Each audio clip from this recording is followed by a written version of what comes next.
Croeso cynnes iawn I chi I Well, a sesiwn. warm welcome to you to the Coleg Cymraeg session as part of the Society's 10th provision for Eisteddfod Amgen 2021. Our topic today is the Welsh language in the National Health Service, delivering more than just words. And I'm very happy to welcome you to this session. I'm not sure if chairing this session is going to be any easier because we're virtual, but at least we don't need to worry about asking the stewards to close the doors or wind blowing through the tent or even a rock band interrupting our discussions nearby. But I'm very happy to welcome you all to our discussions today on a very important matter, and I'm happy to do so because of the importance of the topic, but we've also brought together a panel of experts from different perspectives on the health service.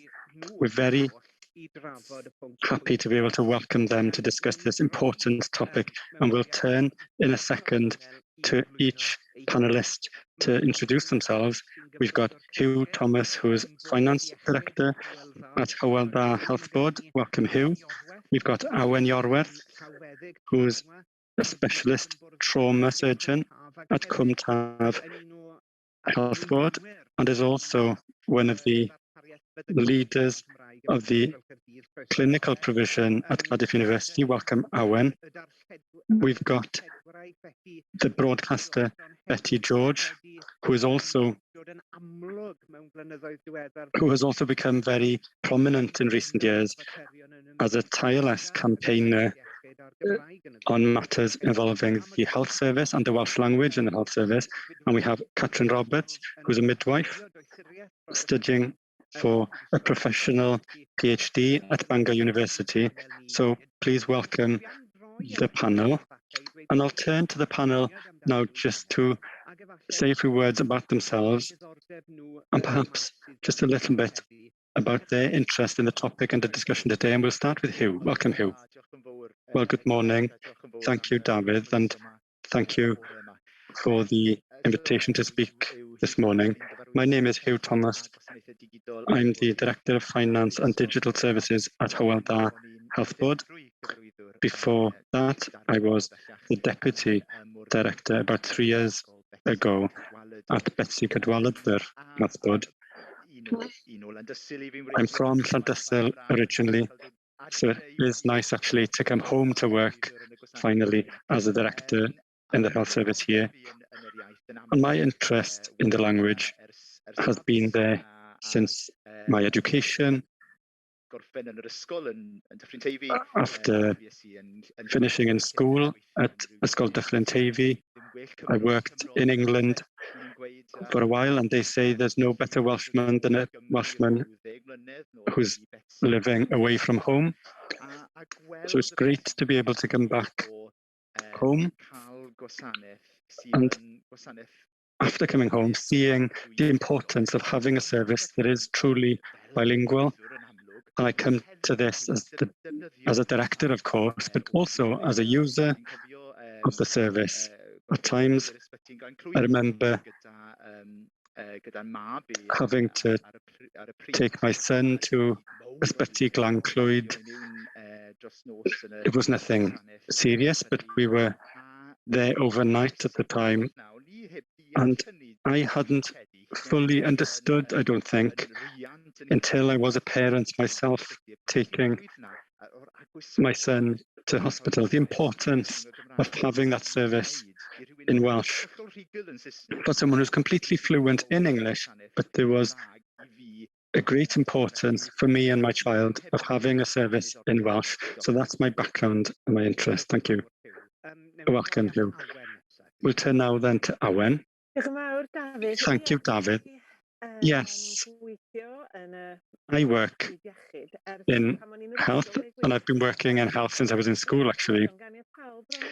But really taking it for granted that we are able to use the Welsh language in work and in care and so on. And it's only when I went to work abroad that the penny actually dropped. How natural bilingualism is, and how important it is, and the fact that we're not different in Wales. It can happen naturally.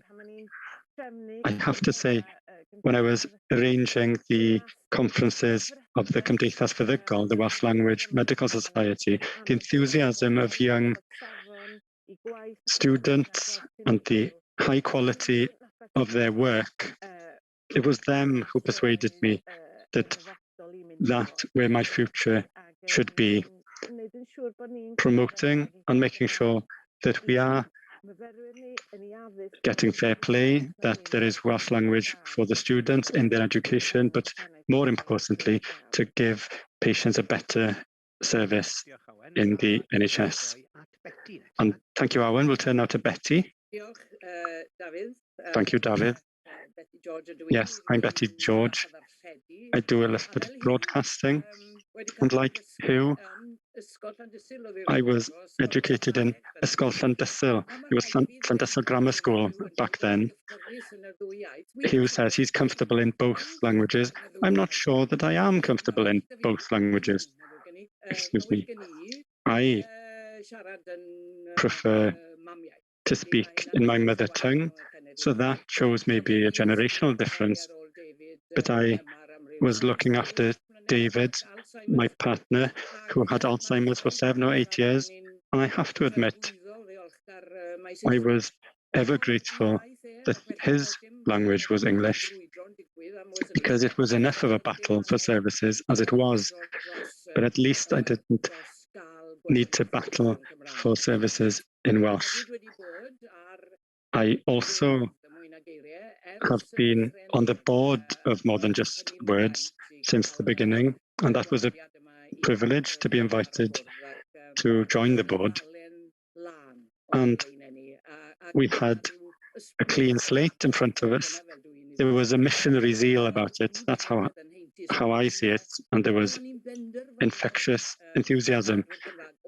And I was determined that Welsh speakers finally were going to get services of the highest quality. That hadn't been the case.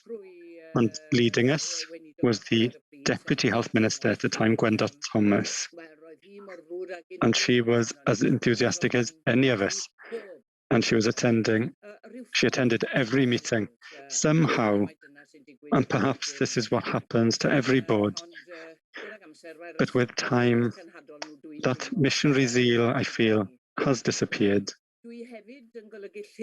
I also am editing a book on dementia with contributors discussing various aspects of the disease, but practically every chapter discusses the lack of dementia services in Welsh.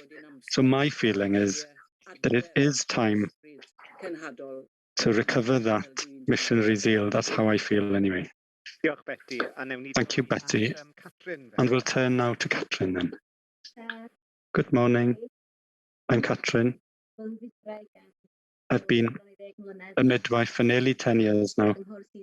I did my undergraduate course in Liverpool, John Moores, then came back after a year to work in the north of Wales, in hospitals there. And I always thought I would go to further education. It's taken me 10 years to get there. I wanted to research something I was having an experience of on a day-to-day basis. I was working as a midwife, and in most of the shifts in birthing areas, and I was just thinking, actually, it's so much easier when we speak Welsh, if the patient speaks Welsh. And then I started thinking, well, as a mother and the experience of having a baby, I also enjoyed using my mother tongue. Then it was a bilingual service, actually, but some of the staff did speak Welsh. And I was thinking, well, I want to research further into this. I can't be the only one who has had these experiences, but I couldn't find much literature about the topic. So I've been privileged to get a scholarship from the Coleg Cymraeg to research into that topic. Yeah, excellent. Well, welcome, Catrin, and welcome everyone. And there's a number of themes there already. The clear link with the patient experience. And that's interesting. People have reflected on that in various contexts. But even for those who speak English fluently, the relationship is different to the medium of Welsh somehow. And perhaps there's more closeness. For whatever reason, the communication is more effective. And we all know that one of the key things to ensure the best care for the patient is effective communication with the patient. And the Welsh language is a vital part of that.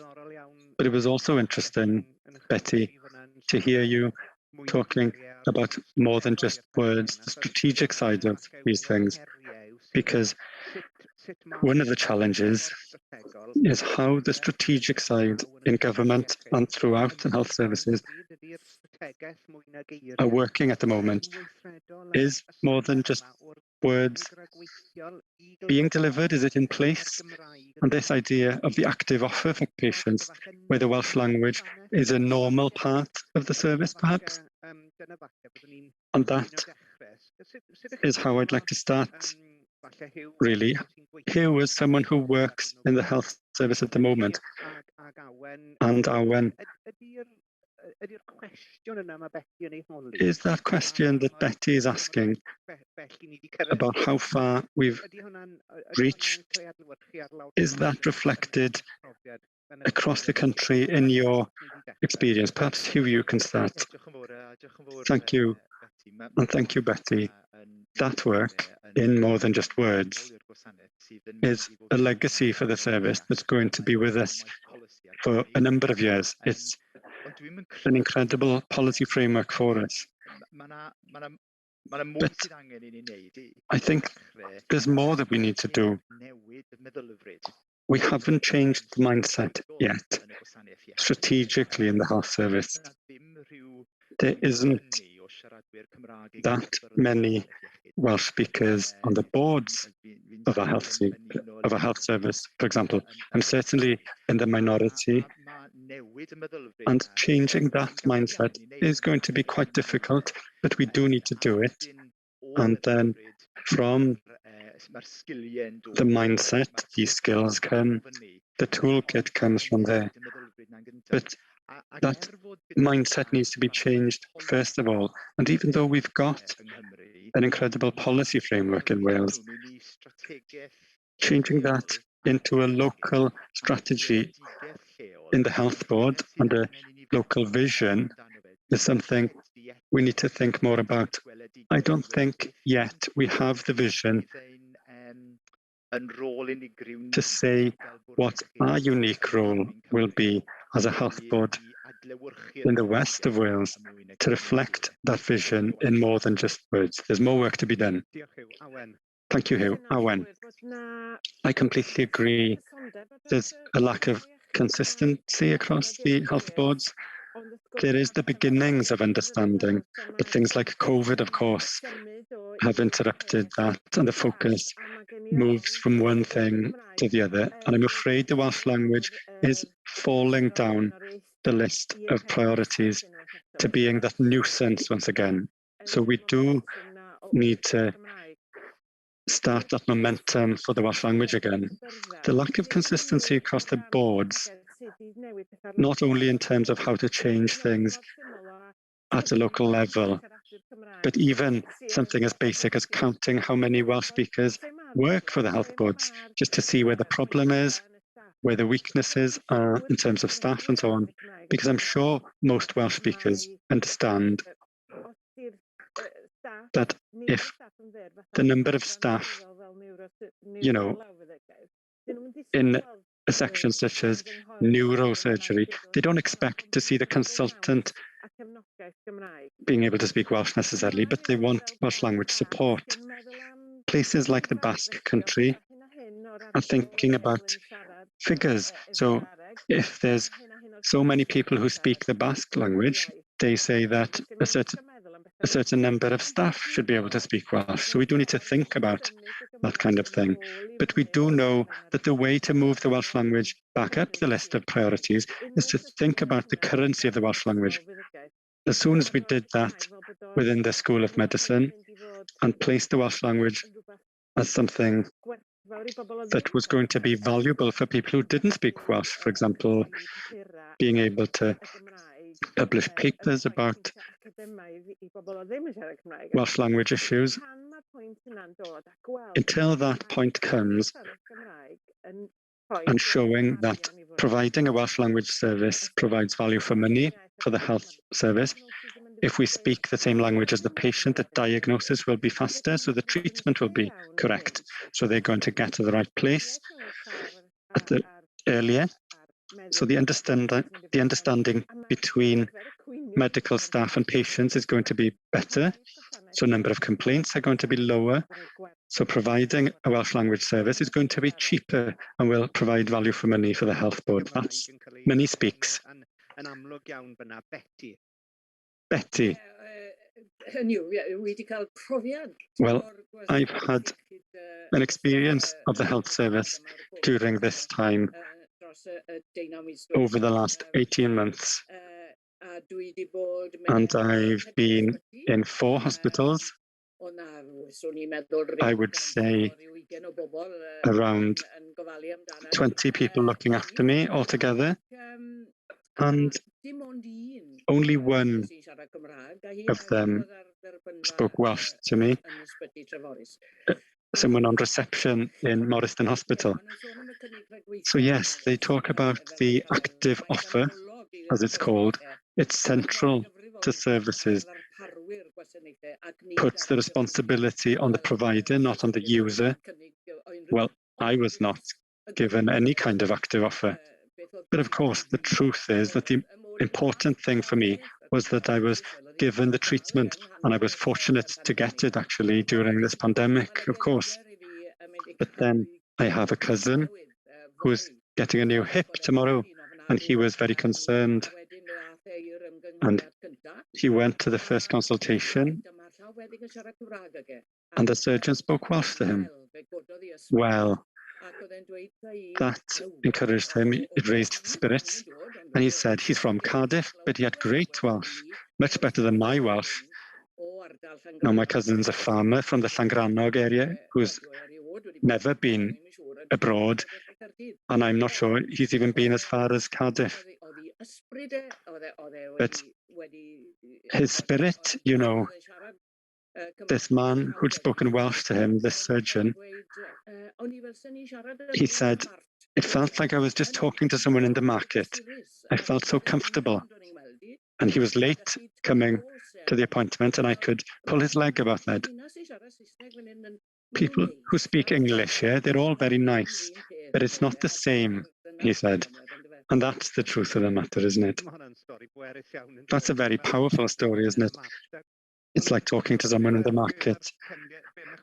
But what your relative is saying there is that they felt comfortable speaking about matters that concern them, health matters, difficult matters, speaking to this person because they can communicate effectively with them.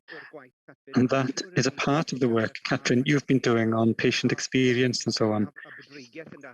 And midwifery in your case, does that sound familiar to you? Yes, without a doubt. Women are in a vulnerable time, and we have to build a relationship very quickly to ensure that the experience benefits them. There's a great deal of evidence about how the environment can make a difference to that experience. And there's great encouragement to ensure that the room is quiet, with music perhaps, to try to promote the natural hormones to develop.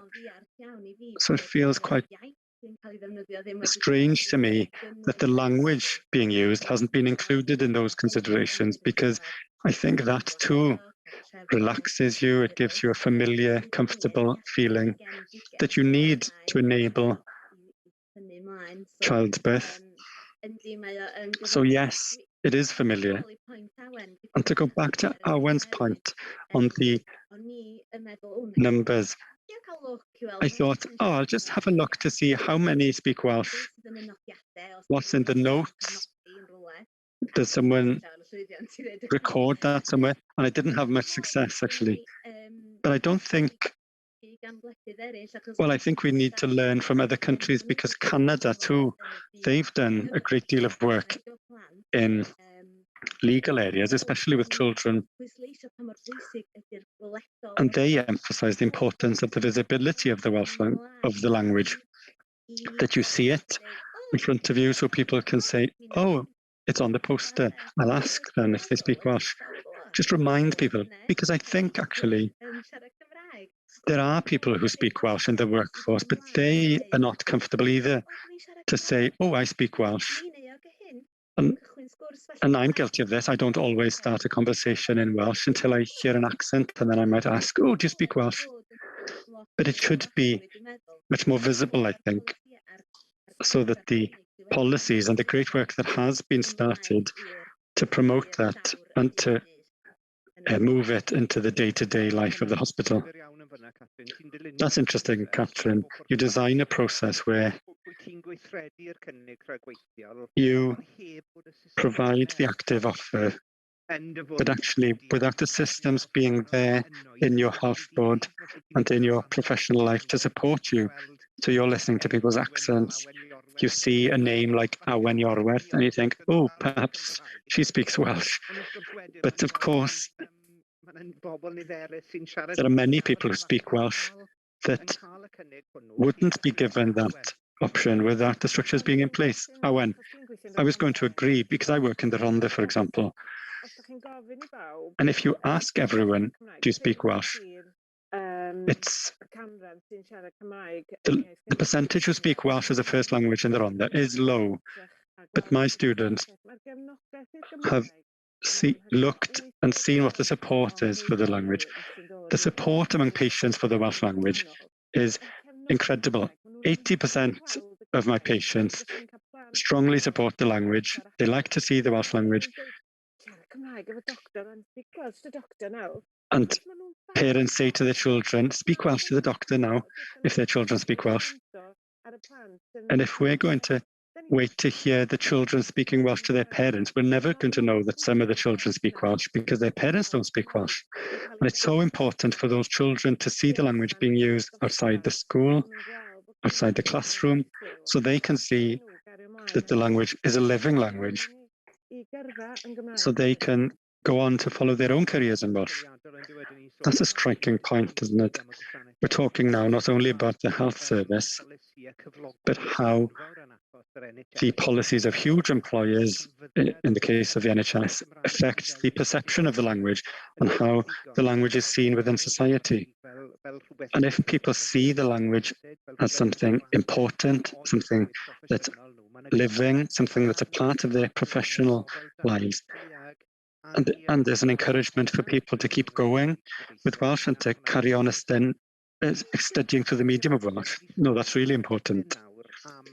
We've heard now about some of the challenges facing us and some of the cultural changes within the health sector. But also, as Beti said at the start, and I was in some of those initial meetings with Gwenda Thomas, and there was that missionary feeling. I wonder what the challenges are now for health boards in terms of getting some of that early energy back and ensuring that the Welsh language is a part of the culture of health boards more widely. Huw, perhaps you have a couple of comments on that first, before we turn to some of the other panelists, as someone who's working every day dealing with the senior management of a health board. Well, thank you. Yeah. I think one of the biggest problems, we have a number of challenges, but if I can start with awareness, I think awareness is the biggest challenge I face talking about when I talk with my colleagues, there's not necessarily hatred towards the language or ill feeling. They just don't understand how important it is. And I think we need to educate our managers across the health service about the importance of the language. That is absolutely vital. I think that's the first part that's going to start changing the mindset in the health service. Katrin mentioned data and the information that we have. I'm responsible for digital services in the health board. It's very difficult with systems that often are old, that weren't designed for healthcare in this century. And we need much more work in that area. But it's not as hard as it was. With the right vision and the right awareness, I think it will be possible for us to deal with that. But you know, the biggest challenge we have in the health service, without a doubt, is recruitment. And Beti spoke there about the staff who was speaking with you, Beti, and only one spoke Welsh. The truth is, in Hywel at the moment, we have challenges in recruiting therapists, doctors, and nurses. Now there is hope.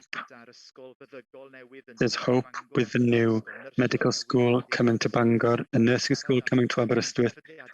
We're talking about institutions coming now to the Welsh language. The most strongly Welsh-speaking parts of the country, and I really do hope that will help us turn that around and make a difference at grassroots level. And I think that's a big change, to get that investment in the Welsh language areas. In terms of a vision, and I am going to come back to Hywel and Betsy, I think we have an important role as health boards that in the most Welsh-speaking areas, we have a role to show leadership in this area and show what can be done. So just a few thoughts there about the challenges and the opportunities that we have. So there are three there: leadership, recruitment, and teaching health managers. Beti, yeah, just listening to Huw then. But you know, the leadership, in my view, first of all, and for that to be clear, has to come from government, because you're talking about two sectors here, health and care. They are massive sectors, aren't they?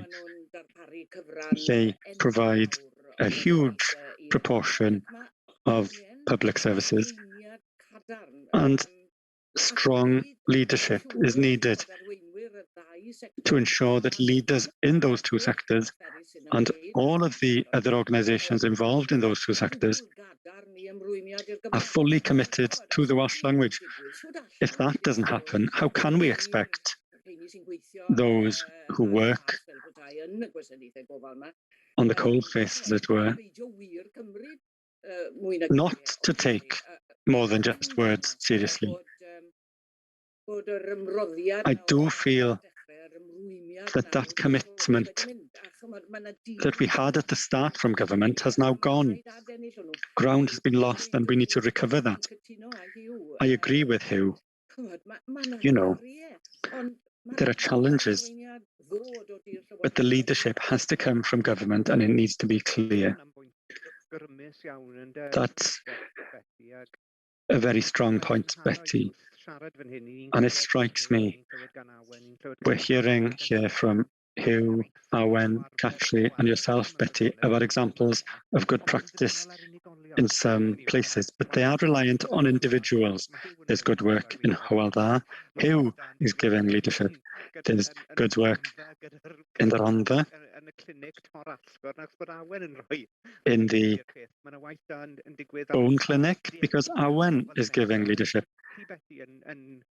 You, Beti, are doing work on dementia. Katrin, you're doing work on midwifery. But without the strategic, structural leadership, there's a risk for that good work to be undermined if people move on and other people replace them. So that's an important theme. Catrin or Awen, do you have anything to add to what we've just heard? Beti and Huw have set out the challenges for health boards and the government very clearly. But do you have anything to add there, Catrin? Well, just support everything Beti said. From reading the research, it's a matter of luck whether you have a bilingual member of staff, and their value isn't appreciated within health boards in terms of the impact it has on the NHS. So I fully agree. Leadership needs to be very clear so that workers will then say, well, I'm going to stand up and I'm going to talk about this and I'm going to make every effort myself. At the moment, it's one of a number of things on the list and it isn't given the priority it should be. Beti, sorry, if you will forgive me and let me just say one thing. Of course, Beti, dementia is my area of interest. And I remember someone who was doing some research for Cardiff Centre for Ageing and Dementia Research in Swansea. She was going out to speak to people with dementia, and she went to a house in Gwyndraeth, the Gwyndraeth Valley. There was a woman there with dementia. She lived there. She wanted to talk to her, but she didn't get a single word from her, or practically not a single word. So she called a relative of this woman, and she asked the researcher, well, what language did you use to speak to her? Well, English, of course, you know. And she said, well, no, bring someone who speaks Welsh with you. And she did take someone who spoke Welsh with her. And of course, she talked endlessly. Fair play to this researcher. She said to me, that was the first time I realised the importance of language in dementia care and that there is a need for the Welsh language in dementia care. That says a lot, doesn't it? It says a lot, but it also shows researchers in health and professionals in health, as they come to understand that the Welsh language is a vital part of the research or of understanding, these people have chosen to go into care services where they are looking after people. They want to look after people, so there is hope there, isn't there? Can we move on a little bit to the challenge of recruitment? Huw, you referred there to some of the challenges being faced in terms of recruitment and the developments with the medical school in Bangor and nursing provision in Aberystwyth University. What do we think are the opportunities now to recruit more health workers who can speak Welsh and, of course, who are being trained in Welsh? The Coleg Cymraeg has been working closely with universities across Wales over the last few years to ensure that more professional courses are provided through the medium of Welsh, and we've had quite some success. But I'll turn to someone who's been more responsible for that success than anyone else, practically, to start this part of the discussion on recruitment. Awen, perhaps you'd like to talk a little bit about the incredible change, really, in the School of Medicine at Cardiff University in the last few years. Well, we go back to language awareness and giving people the confidence, as Huw said, because it wasn't any ill feeling towards the language. It was just a lack of understanding. One of the most powerful thing we do now in the first year is I give a lecture on orthopedics for all of the first year with simultaneous translation. And it not only shows people that the Welsh language is a living language, a professional language, we have terminology for all these things. It gives Welsh speakers in that year confidence to say, oh, the Welsh language is worth something here, even if they haven't chosen to study through the medium of Welsh. It has the additional advantage of giving people who have another first language some confidence. And there are 40 languages represented in the first year this year. But it also shows that the language is a living language across Wales. So it's about giving confidence. Us as educators to have the confidence to use the language, students, and those who are being taught to have the confidence to use the Welsh language that they have. And then we want to give confidence to patients to ask for the Welsh language, and for staff in the NHS to know that it's fine for them to use the Welsh language with patients, even if someone else is in the room. The Welsh language should be used naturally. So confidence and awareness is so important in recruitment, and we are starting to break through in higher education. But goodness, we do need to work on the postgraduate education and training. There's a big hole there. People are coming to Wales to work in Hywel. They didn't even know that the Welsh language existed, let alone that patients need their care in Welsh. So people are coming into work in Hywel Health Board with induction about all manner of things in the Health Board, but not the Welsh language. The Welsh language must be a part of that induction. That's a really powerful point there, Awen and colleagues, because it's one thing, and I know in the School of Medicine, the number of doctors being trained through the medium of Welsh has gone up from a handful to over 50 now. So that's very good progress. But over the next 30 years, people who are going to be doctors in Wales are already in the system. They have already been trained. So ensure that that professional education, like similar to what Huw was saying, to ensure that that happens, and also giving people confidence, people in school to say, I could be a doctor, because actually you can have good careers in health and care, you can stay local to your own community, and perhaps you can afford to buy a house in your own community and develop a career that's going to give you satisfaction. So we need to give young people the confidence to apply to work in the sector as well. Beti, you're talking now about staff, doctors, nurses, and so on, but I'm concerned about carers in the community. And the bottom line, as they say, is that if they are not going to be given salaries that they deserve,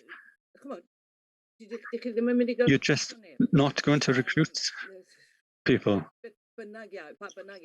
whatever language they speak.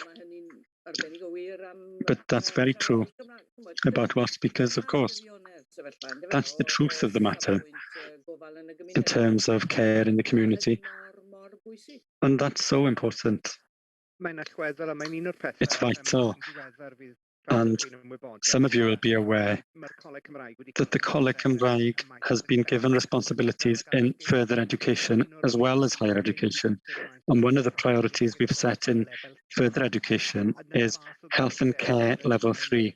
And that's the type of qualification someone would undertake to become a care worker in the community and so on.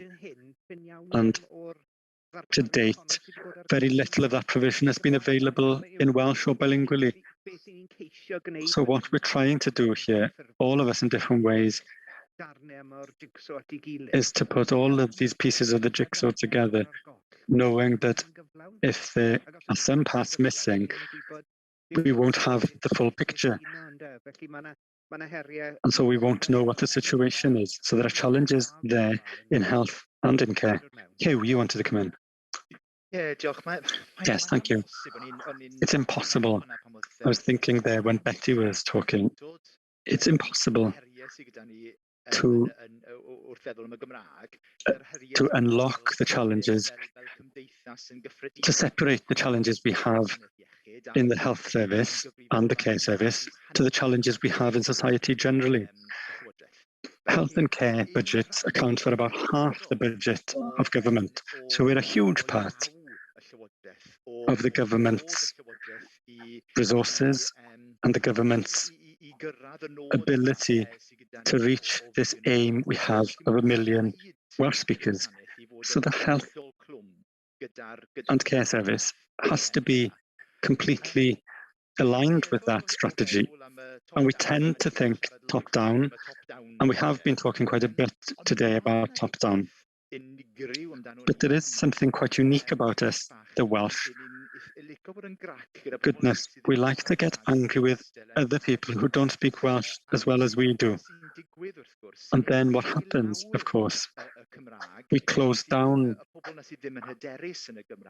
those people who are not confident in Welsh. They shut down. And I always say, Gwell Cymraeg slack na Saesneg slick, better bad Welsh than good English. And my Welsh is pretty bad. But that's quite unique. In England, nobody will tell you my English isn't good enough. That just doesn't happen. So why do we say that as Welsh people? But there's something as well about our politeness as the Welsh. We're just grateful for any service. We're grateful for anything.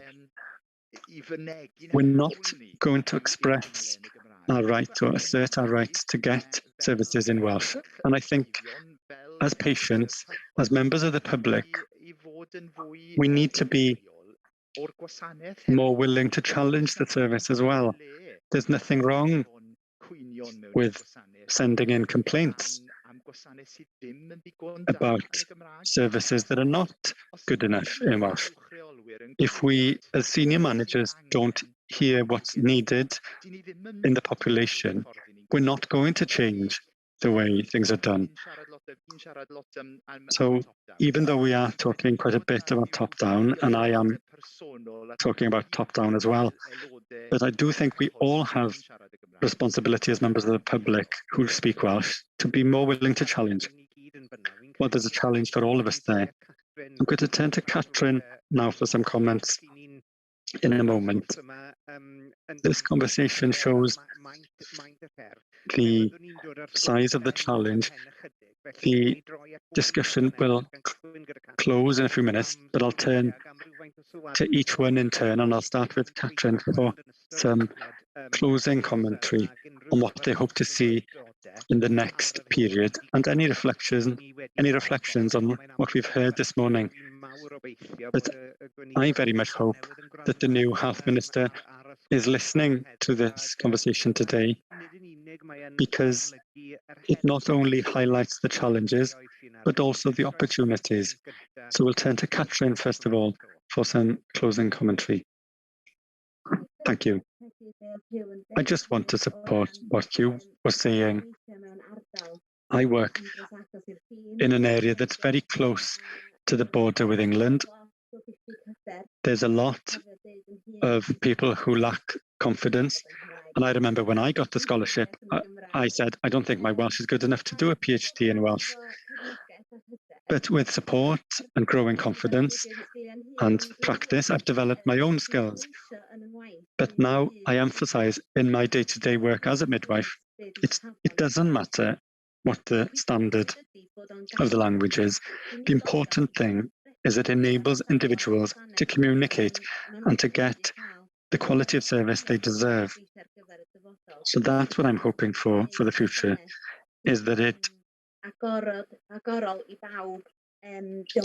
provides a service that's excellent for everyone and that's open to everyone.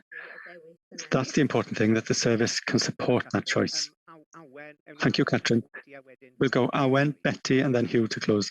Wel, dwi jyst yn meddwl, Well, I think really we should use this opportunity that we'll have after COVID. There'll be big changes as we change practices. Every cloud has a silver lining. We need to use this. We need to transform health and care. And as Huw says, we need to have confidence in our language, in our own skills, confidence in our young people, that they are going to be able to provide the service that our patients need. The Welsh language is not an obstacle to getting successful careers that will give us international acclaim. And we can use our bilingualism as currency within education, training, and care. Because in the end, it's not about how uncomfortable we feel in talking about speaking our second language. It's about how comfortable the patient feels.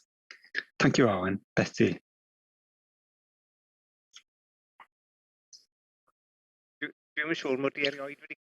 I don't think I've had the opportunity before to say to someone as experienced as you, Beti, that you need to switch on your mic. It's okay now. I was saying I agree with everything that's been said, of course. Usually, my glass is half empty. That's one of my big weaknesses. But I do agree with Huw that we have to challenge. We have to make complaints when we don't get these services. And thanks for someone like Awen, who does such sterling work encouraging students who perhaps don't have confidence in their own Welsh language skills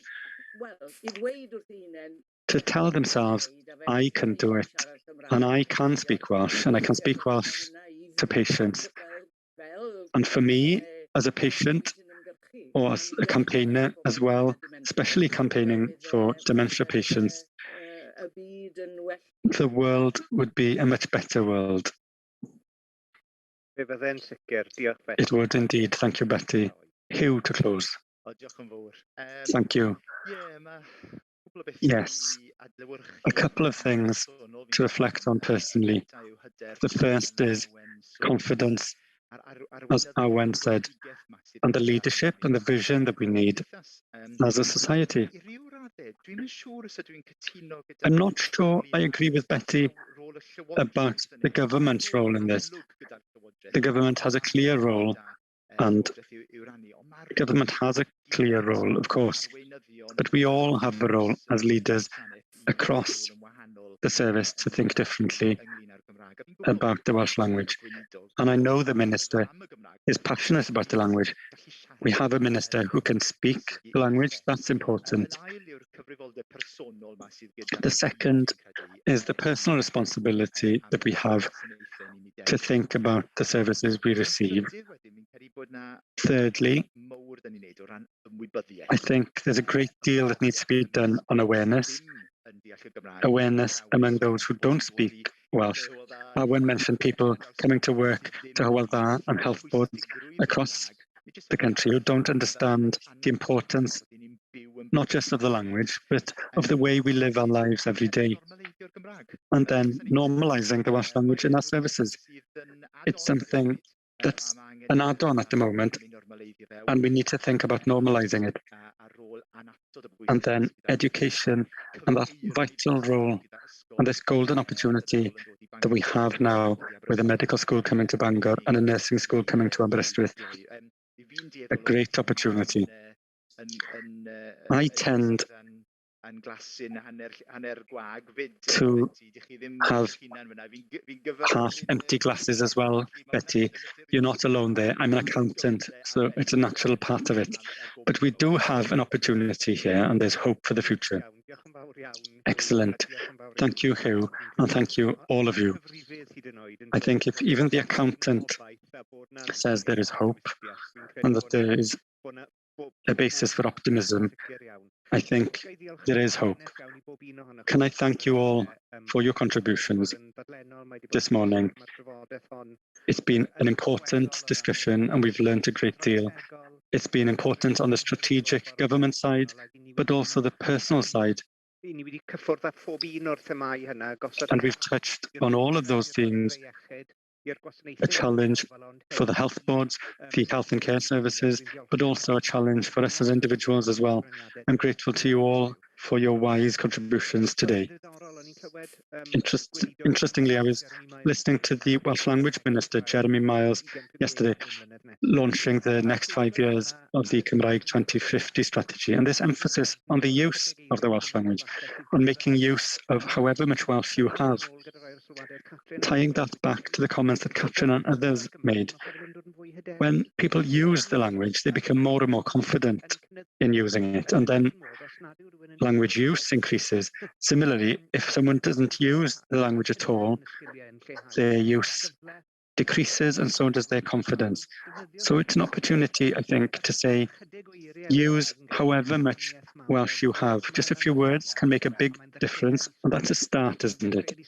It starts a conversation about awareness and an opportunity to go that much further in delivering this promise of more than just words for the Welsh language in the health service. So thanks ever so much, Beti George, Catrin Roberts, Awen Iorwerth, and Huw Thomas for joining us in the Society's tent, or the virtual Society's change today. And if you're wandering around the Eisteddfod maes later today, please remember your sun cream, because there is going to be sun today. So thank you very much. And if you are interested in this area, please feel free to contact the Coleg Cymraeg. There's an opportunity for all of us to contribute to develop this important area in the coming years. Thank you very much. Diolch.